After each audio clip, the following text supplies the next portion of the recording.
Le damos la bienvenida a Ramón Ruiz, representante de los trabajadores en el Banco de Previsión Social. Un gusto recibirlo. ¿Cómo anda? ¿Cómo está? Muchísimas gracias por la invitación. Bueno, buen Ruiz, día a todos. ¿Conforme con el hecho de que casi 40.000 personas ya hayan realizado la consulta? Sí, creo que es una respuesta interesante en el sentido de que si analizamos quiénes son los 40.000, el 80% de esos 40.000 trabajadores y jubilados está comprendido dentro de la ley. Esto quiere decir que hay un colectivo, un universo que está muy bien informado, o sea, la gente que no está comprendida no está llamando para averiguar, porque prácticamente, como decía, el 80% de los que llaman, la respuesta es: usted está comprendido y tiene que venir en la primera etapa, en la segunda etapa o en la tercera etapa. Ahora voy a explicar un poquito en qué consisten esas tres etapas. Y lo otro es que dentro de ese 80%, un 70% de esas personas resulta que van a tener que venir el primer año, o sea, en la primera etapa. Son las personas que están más cerca de la jubilación. Por lo tanto, creo que las personas se han organizado bastante bien en cuanto a la información, a la solicitud de información, porque se ve que alguien que va a tener posibilidades de venir el año que viene o el otro año todavía no hizo la consulta. Los que más apurados están y que más preocupados están por la situación son las personas mayores de 58 años que van a tener que venir a partir del 1 de abril a agendarse, y el BPS los comenzará a asesorar a partir de mayo. El resto de los trabajadores, por ejemplo, los que hoy están entre 55 y 57 años, van a tener que venir a partir del 1 de abril del año que viene. Esa es la segunda etapa. Y la tercera etapa sería para las personas que hoy tienen casi 52 años, o 52 años, hasta 54, que tendrían que venir a partir del 1 de abril del 2020. Entonces, es muy importante saber de que hay una respuesta muy importante de la gente, pero que es una respuesta ordenada, podríamos decir. Primero están consultando los que están muy cerca del asesoramiento, ¿no? El BPS debió reforzar en cantidad de personal, porque me imagino que de un día para el otro, que la cantidad de consultas, solo por el hecho de consultar y todo lo que eso implica para los trabajadores. En esta etapa, digamos, en el mes de marzo, que es informar quién está comprendido y quién no, como se hacen por vía remota, en realidad lo que hay que hacer es ingresar a la página del BPS, que es muy fácil de hacerlo, porque es una página muy visitada y la gente muy amigable, digamos. Ahí, poniendo el número de la cédula y la fecha de nacimiento, hay una respuesta automática. Por lo tanto, ahí no tenemos necesidad de personal porque se hace por vía remota. Y el 0800 también en realidad es una respuesta automática a través de un sistema, digamos, que creo que le dicen algo así de robótico, un robot que responde discando en el teléfono, discando el número de la cédula y la fecha de nacimiento. Esa respuesta dice si está comprendido o no. De estar comprendido, le dice a la persona de que tiene que venir a partir del 1 de abril de este año o a partir del 1 de abril del otro año o del 2020 a asesorarse. Entonces, no, en esta etapa no. Pero para el asesoramiento vamos a contratar aproximadamente 60 becarios de un concurso que hicimos el año pasado, que hay una lista. Ese concurso dejó una lista de prelación que nosotros vamos a utilizar. Esos 60 becarios, 27 van a estar en el interior, son del interior, y 23 en Montevideo, y va a haber aproximadamente una decena de becarios que van a estar con la atención telefónica.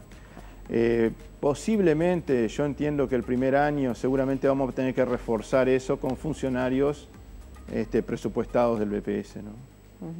Quiere decir entonces que, bueno, pero el diseño está para poder ir atendiendo a los colectivos de acuerdo con la necesidad. Sí, y creo que, bueno, iremos evaluando. Yo creo que vamos a estar a la altura del desafío. Nosotros ya tenemos experiencia porque hemos ya tenido el asesoramiento a partir de una ley que se aprobó en el 2013, que es la ley que revoca el artículo 8, o sea, una persona entre 40 y 50 años podía venir a asesorarse y revocar la opción del artículo 8. Ese sistema funcionó, el simulador funcionó. A este simulador que vamos a utilizar ahora se le van a hacer algunos ajustes a partir de la experiencia que tuvimos en el asesoramiento anterior, pero también porque esta ley no es para revocar el artículo 8, sino que es para que los trabajadores puedan desafiliarse de la FAP y para que los jubilados puedan desafiliarse de la FAP. Por lo tanto, el simulador tiene algunas características diferentes a las que teníamos anteriormente, pero la logística, la organización, creo que tenemos experiencia y que no va a haber dificultades para atender a este colectivo, digamos, que seguramente va a venir mucho más predispuesto a desafiliarse, ¿no? Porque realmente sabemos que está perjudicado y que, bueno, que hay que darle la posibilidad, que eso es lo más importante de esta ley. Si a mí me preguntan qué es cuál es la situación que se generó a partir de esta ley y qué es lo más importante de la ley, y lo más importante de la ley es que independientemente de lo que resuelva la persona, va a tener la posibilidad de elegir entre el sistema de ahorro individual y el sistema de reparto del BPS. Porque hasta ahora, durante estos 22 años, no se le permitía a estos trabajadores que estaban obligados salir de la FAP, aunque quisieran. Era una obligación y no había posibilidad de desafiliarse. Esta ley, como dijo el compañero Marcelo Abdala hace unas semanas, abre una ventana democrática para que la gente pueda elegir entre los dos sistemas, entre el sistema de ahorro individual y el sistema del BPS.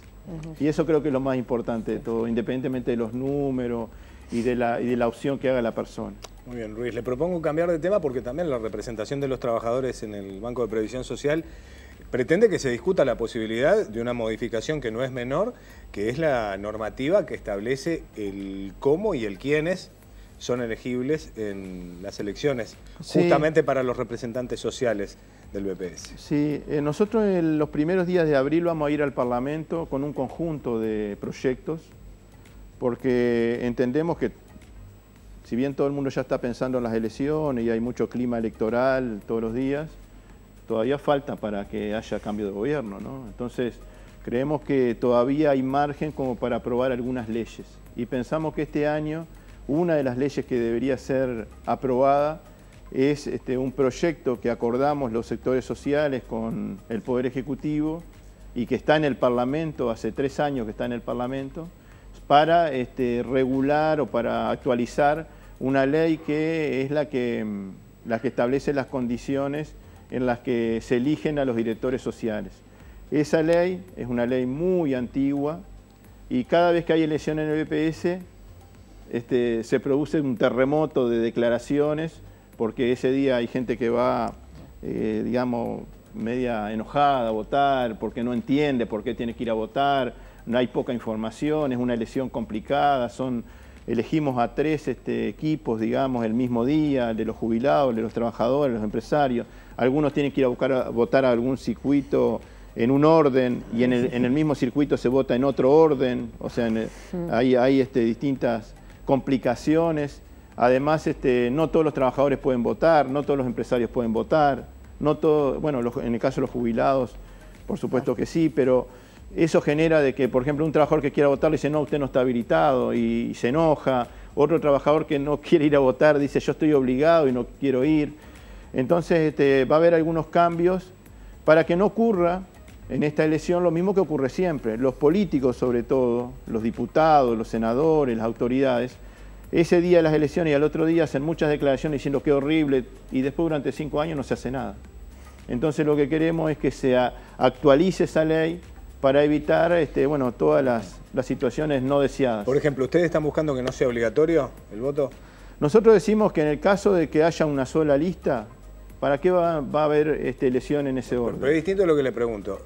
En un escenario de más de una lista, en un escenario normal, ¿ustedes consideran que tiene que mantenerse la obligatoriedad, sí o no? Sí, me parece que sí, porque es muy importante el respaldo que tengan los directores sociales. Porque si digamos, a un representante de los jubilados, de los empresarios, de los trabajadores, lo vota poquita gente, lo vota muy poca gente, el respaldo que tiene y la legitimidad que tiene ese representante luego se puede sentir en su gestión, porque me parece que cuanto más participación exista, y creo que si fuera voluntario sería muy pobre esa participación, me parece que tendría que ser obligatoria. Con mucha información, porque ¿qué pasa? Muchas veces se informa después de la elección lo que pasó y no se informa antes de la elección, ¿no? Perdona, Uruguay es prácticamente el único país del mundo donde dentro del directorio del BPS están representados trabajadores, jubilados y empresarios. Es el directorio más plural que tenemos en el país. No hay otro directorio que tenga más representatividad social. Y es uno de los institutos que ha tenido una experiencia de participación social exitosa. Nosotros en el BPS podemos decir que la participación social contribuyó, ayudó a que el BPS funcionara mejor, a que el BPS se fortaleciera como institución. No es mérito solamente de la representación de los trabajadores, pero pensamos que es una experiencia a mirar, a estudiar, y bueno, y tenemos que seguir en esa dirección, ¿no?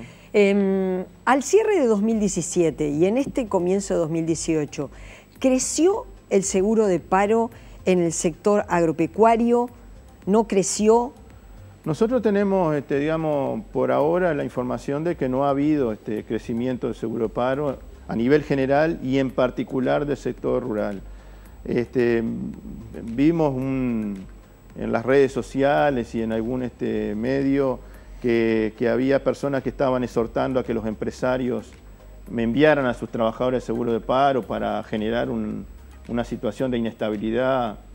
La verdad que creo que no vale la pena hablar de eso porque me parece que es una propuesta tan disparatada y tan fuera de lugar que nosotros creemos que la seguridad social se tiene que usar bien. O sea, cuando un trabajador está en problema y tiene falta de ingresos, falta de trabajo, falta de salud, tiene que tener la cobertura de seguridad social. Pero esa cobertura no se tiene que generar artificialmente con otros fines. Me parece que eso es totalmente una propuesta que está totalmente fuera de lo que queremos para la seguridad social. ¿Y hay algún otro sector de actividad que usted dice, bueno, es preocupante la situación de este sector y el envío al seguro de paro? Ustedes saben que hemos tenido más dificultad en algunas regiones del país, tenemos dificultades con algunos sectores de actividad. El seguro de paro, nosotros en uno de esos... La leche es uno de ellos. Pues, en uno de esos proyectos nosotros queremos analizar el tema del seguro de paro rural. O sea, nosotros tenemos un decreto de seguro de paro rural, pero me parece que hay que seguir avanzando en eso, porque, por ejemplo, hemos autorizado prórroga de seguro de paro para algunos sectores y hemos también impulsado y hemos logrado de que haya seguros de paros especiales para algunos sectores de actividad, por ejemplo el citru, porque la zafra cada vez más corta, la zafralidad cada vez más corta, la cosecha, digamos, de la naranja cada vez se hace en menos tiempo, se produce lo mismo o más, pero hay menos jornales y eso hace que los trabajadores no puedan acceder al seguro de paro. O sea que hay que analizar el tema de la introducción de la tecnología en el sector rural, hay que ver cómo el aspecto o el factor climático está influyendo en las diferentes actividades. O sea que hay que estudiar el tema del seguro de paro rural. En Juan Lacase tuvimos dificultades, ahí estuvo presente la seguridad social, está presente porque hay prórrogas de seguro de paro. Y bueno, cada vez que aparece una dificultad yo creo que estamos dando una buena respuesta. Entonces coincide con esa lectura que hace el gobierno de que la preservación de las fuentes laborales tiene que ser el objetivo fundamental de esta ronda de consejos de salario. Sí, lo ha sido, ¿no? Porque desde el 2005 hasta la fecha, que fue cuando se volvieron a instalar los consejos de salario, lamentablemente durante los años 90 y principio del 2000 no hubo consejo de salario y ahí no teníamos baja inflación y no teníamos bajos índices de desocupación. Sin negociación colectiva hubo índices de desocupación muy altos, inflación muy alta. Ahora tuvimos negociación colectiva desde el 2005 hasta ahora y hemos tenido, independientemente de que cuando me ocurre a mí que pierdo el trabajo es el 100% el porcentaje, ¿no?